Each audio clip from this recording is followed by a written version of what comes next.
Bonjour à tous et bienvenue sur la chaîne Qualitips. Vous le savez, c'est la chaîne qui vous donne toujours un tips d'avance sur votre démarche de certification Calliope. Aujourd'hui, je vais vous parler d'une toute nouvelle qui est arrivée hier. C'est la sortie du référentiel, plus exactement du guide de lecture en version 8. Et on l'attendait depuis très longtemps et enfin, ça y est, c'est arrivé. Alors l'idée de notre vidéo du jour qu'on est en train de fabriquer avec l'équipe, c'est de vous donner un premier niveau d'information. Il y aura certainement d'autres détails un peu plus tard, mais là, un premier niveau d'information en quelques minutes. Alors tout d'abord, vous trouverez en téléchargement sur notre page le nouveau référentiel officiel qui est donc applicable dans 2 mois, donc à partir du 24 janvier, si mes calculs sont bons, 2024, ce référentiel sera applicable. Dans la période de transition, c'est encore le référentiel version 7 qui s'applique. Quelles sont les grandes nouveautés que l'on peut imaginer trouver dans cette nouvelle version 8 ? En fait, de manière résumée, c'est vraiment très intéressant. C'est tout simplement une mise à jour que l'on attendait depuis très longtemps. Quelque chose qui est vraiment important, et notamment sur le degré de précision que l'on a dans le référentiel et la clarté des exigences qui étaient parfois difficiles à auditer. Et donc c'est essentiellement une grande mise à jour de ce niveau de précision dans les critères d'audit et dans un certain nombre d'exigences qui sont retravaillées. Donc pas de révolution, première tips, pas de révolution, que des évolutions, et donc c'est très intéressant de le lire puisqu'il a été grandement, on va dire, amélioré. Il y a des précisions aussi en termes d'application de ce référentiel et du guide de lecture, c'est-à-dire que, par exemple, on écrit noir sur blanc que les preuves d'audit qui sont citées dans le guide ne sont pas du tout à montrer de manière exhaustive, mais simplement à montrer l'une ou plusieurs d'entre elles.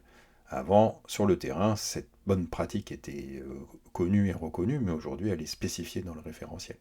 On distingue aussi le rôle du guide de lecture et du référentiel, qui est une certification de processus, à la différence d'un contrôle réglementaire. On n'est pas du tout dans cette logique-là. Et il y a une nouveauté importante, mais qui va, je pense, faire couler beaucoup d'encre, c'est l'obligation d'adapter le comportement et le degré d'exigence de l'auditeur en regard du métier de l'organisme de formation et du type de formation, des formations courtes, des formations longues, des formations par apprentissage, qui doit donc permettre de moduler quelque part un petit peu les critères d'audit. Je pense que ça c'est vraiment très très important, mais par contre ça risque d'être compliqué à mettre en œuvre, donc attention à cette nouveauté.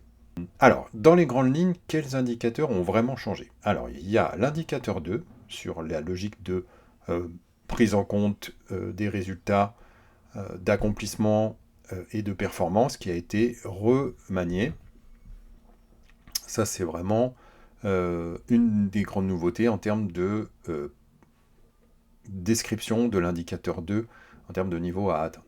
Ensuite, on a une nouveauté importante sur l'indicateur 23, la veille, qui nous demande maintenant non seulement de faire la veille, mais bien entendu de évaluer les impacts et de diffuser cette veille en interne. Et ça, n'était pas demandé précédemment. Donc la communication interne de la veille est vraiment quelque chose d'important. Ensuite, on a de l'amélioration sur l'indicateur 30, que vous connaissez très bien, sur les appréciations, et je dirais plus vulgairement, on l'appelle les enquêtes de satisfaction des parties prenantes. On avait toujours un peu en audit des problématiques sur les parties prenantes, notamment financeurs, et donc c'est des choses qui ont été éclaircies avec beaucoup de précision sur ce sujet-là. Donc ça, c'est 3 indicateurs qui ont vraiment apporté, je dirais, des nouveautés et de la clarification, de la simplification. Ensuite, ce qu'on peut noter, c'est que les indicateurs qui concernent les formations certifiantes ont été très fortement remusclés.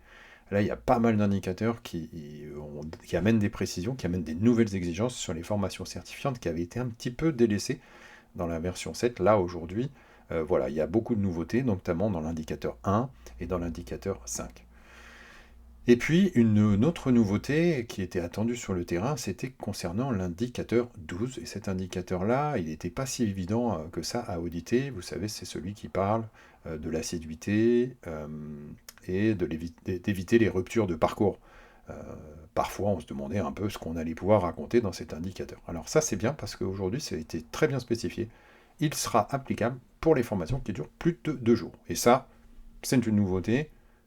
À mon sens, une des plus grandes nouveautés qu'il peut y avoir, c'est cet assouplissement et cette mise en cohérence avec le terrain qui était difficile à auditer sur des formations, indicateurs qui étaient difficiles à auditer sur des formations de moins de 2 jours. Voilà, ensuite, je dirais dans le détail, on reviendra dessus.